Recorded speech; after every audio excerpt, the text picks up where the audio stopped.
What's up, my people? What's up, my homies? What's up, my friends? I'm Gnarly Vato, and these are Gnarly Times. Well, today I'm going to talk about raza and familia.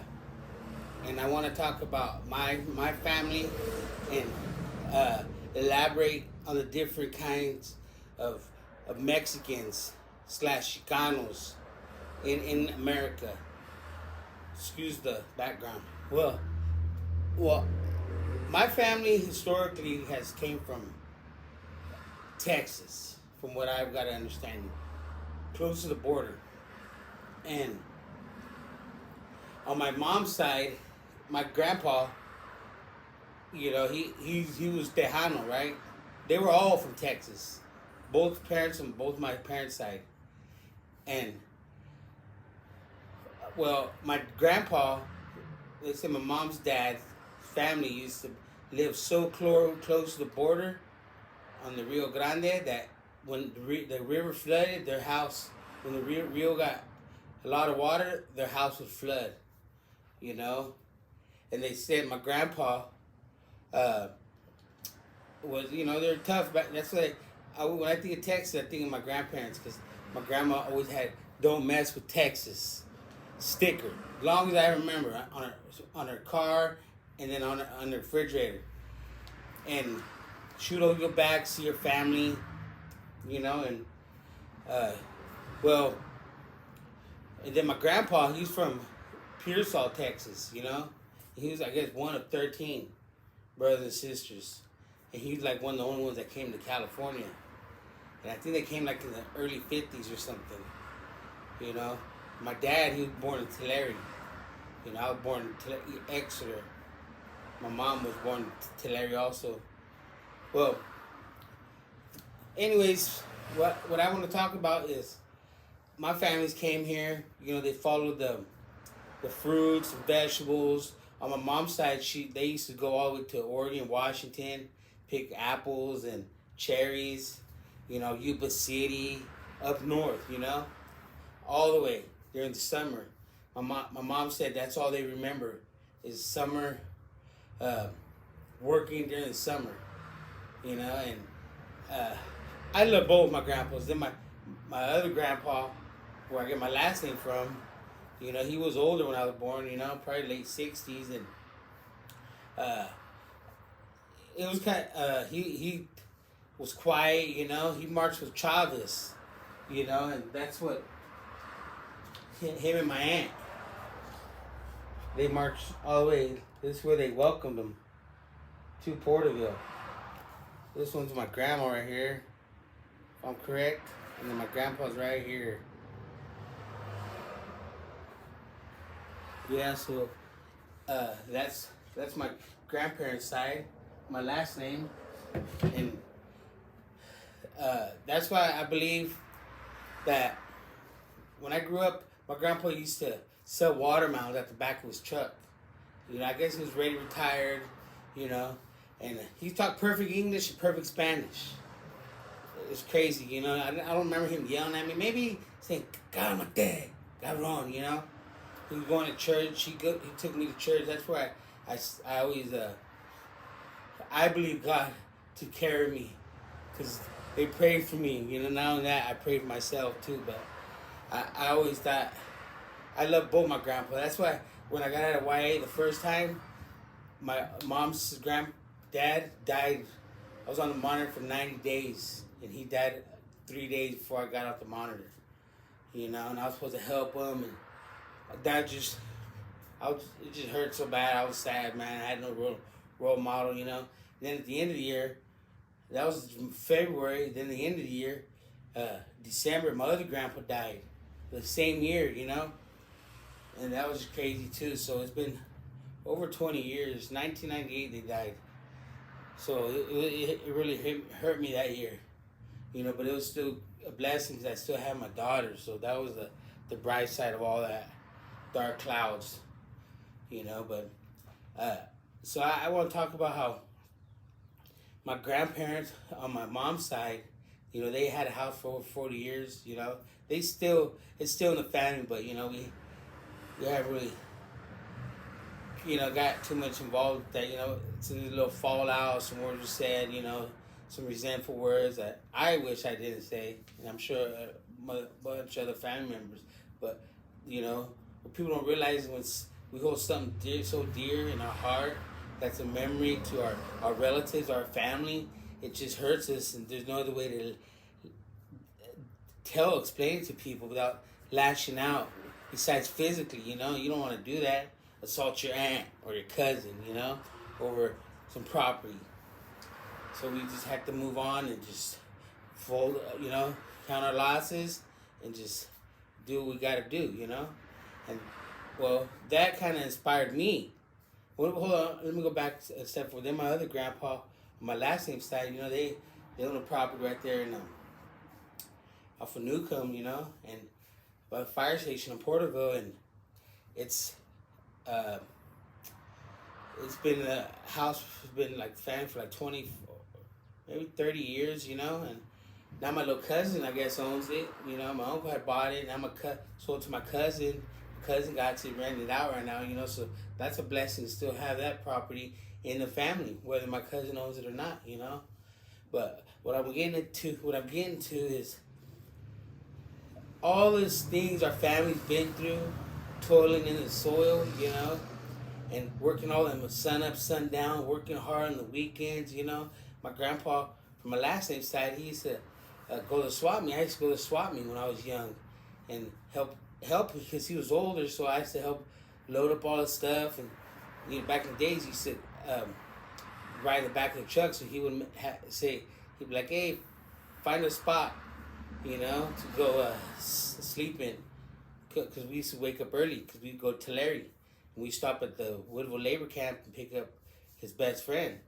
And that's where my family started. They stay at the Woodville Labor Camp. Like, I was told they'd been through the stuff you see on La Bamba when they're in the camp, cooking and chilling. Well, that's how they lived. That's how they stayed and grew up, Until they saved money and afford to get a place. And they stayed in Poplar, and then, once they got more money and saved up, moved to Porterville, nicer property. And right there by the Wenatchee, and, I loved it. Anyways, when a lot of times we come from nothing, from food stamps, from barefooted, whatever it is, you welfare, and negativity, violence, alcoholism, I was in the bottle for a while, I had to learn to put a plug in my jug, which it took me to take a shot in my hip for a whole year to keep me sober. That's how I had to do it, because the alcohol had a hold on me, the demons.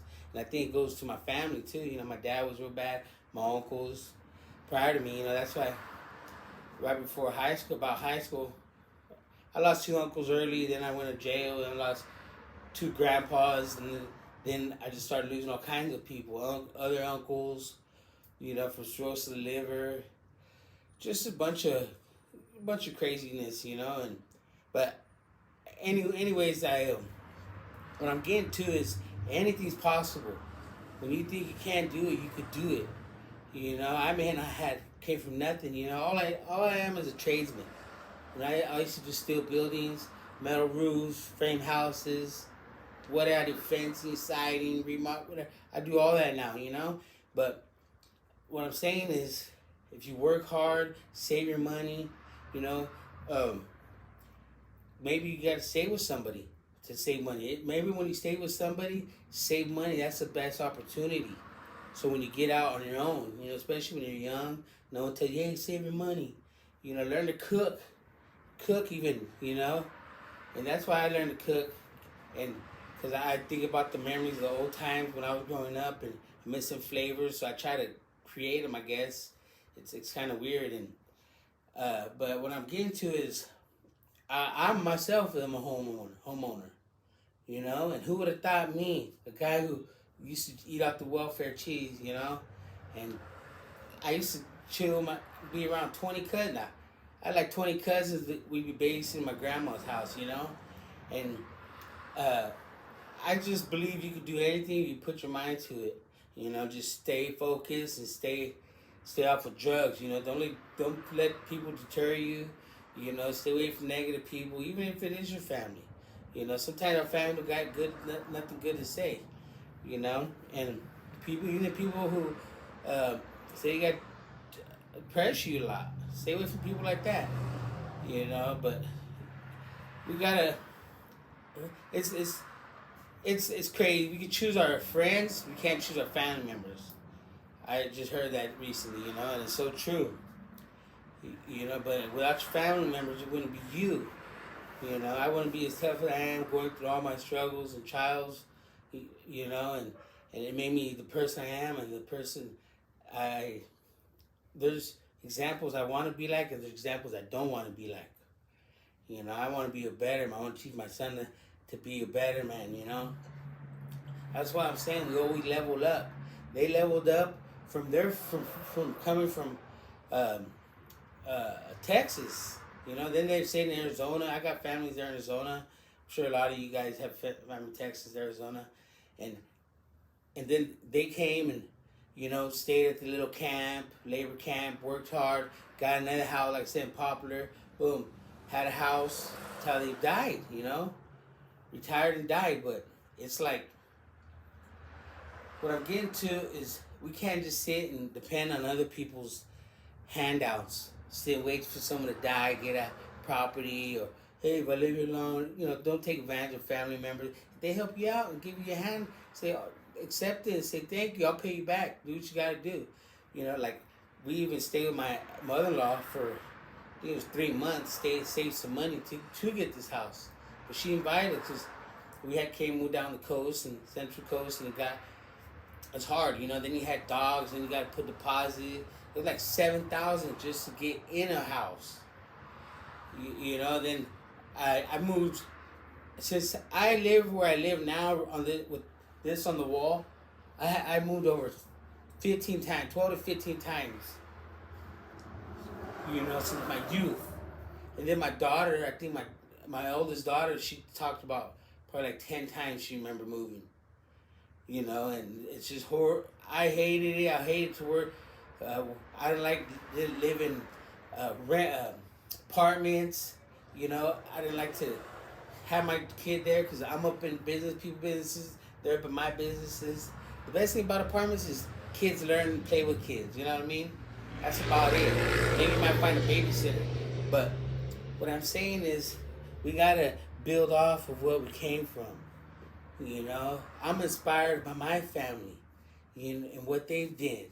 My grandpa walked my aunt, who lives in Poplar to this day, to Sacramento. Do you imagine that? From Delano, they came from Delano to Porto, picked up the other homeboy, and walked to Sacramento together. That's an amazing feat, if you ask me. But what I'm getting to is you guys can do it. It's possible. Learn to save some money. Get the credit app, and start knocking off credit. Or the smallest credit, the smallest bill, start paying that off to the biggest one. Just start to pay your bills on time. Because we're not taught that. We're not taught to save your money. We get money because we never really had money. We just go spend it. Next, like, even going out to eat, we love to eat. I love to eat too, but now I learned, like, I can make some meals at home that I thank God I sat down and made it and enjoyed it with my wife. But what I'm getting and I want to say is do it for your family, do it for your future. Think about the ones you love. The ones you lost, the ones that are gone. Be the better person you want to be. You need to be. Be there for your family. Be there for the ones that need you. But what I'm saying is, I own a property. I own this house. Who would have thought I would own it? I'm the only one in my family. Not to knock on my brothers and sisters, but we all weren't taught to save. Worry about finances. And it's just an amazing feeling you have when you own a home. I'm telling you, it's like no other feeling. You thought you had an awesome feeling, with a woman or going to a place or what have you, but there ain't no feeling like the feeling of owning your own home. It's the best feeling in the world. And to think, as long as you pay your mortgage, I never really knew about a mortgage. I didn't really understand it. Going through the loans and all that. So I just want to say you guys could do it. Don't procrastinate, because you're just renting anyways. They say it's good and bad, but I tell you what, ain't no one can kick me out of my house. Ain't no one can give me 90-day notice. It's the best feeling in the world. They talk about who's the owner, homeowner, I'll be like, that's me. I'm him. Who'd have thought me? Say someone who went away, who's on probation, had all these problems, Who'd have thought if I did something right, and people blame it on race, the R word, they holding me down, what I'm saying? The system, government hold me down, the system, the state, they ain't holding it down, you holding yourself down. Speaking to you, don't doubt yourself. Believe in yourself. If you don't believe in yourself, who can believe in you? You know what I'm saying? Only you could pull yourself out of here. Pull yourself out of the ruts. I gave up a truck to help get my house, Well, I ended up losing my job, but I surrendered the truck, and I got me this little wagon, like whatever, and that's been the best vehicle I've had. But sometimes you gotta sacrifice to get what you need to make everything better for the future. So think about your future, your family, and don't forget your past, where you come from and how hard they fought to get you to where you're going and to where you're at. So I just say believe in yourself and don't listen to the haters, the naysayers, the doubters, because they'll be there. Just don't let that fuel your fire to be a better person, maybe to get sober, or maybe to get a car. But I suggest work towards a home, a house. That's the best feeling in the world. Anyways, I just wanted to give this positive message, good advice. Sometimes it takes, you learn the hard way. No one really wants to sit down and tell you about things until you want to buy something. But I'm Gnarly Vato, and this stay gnarly.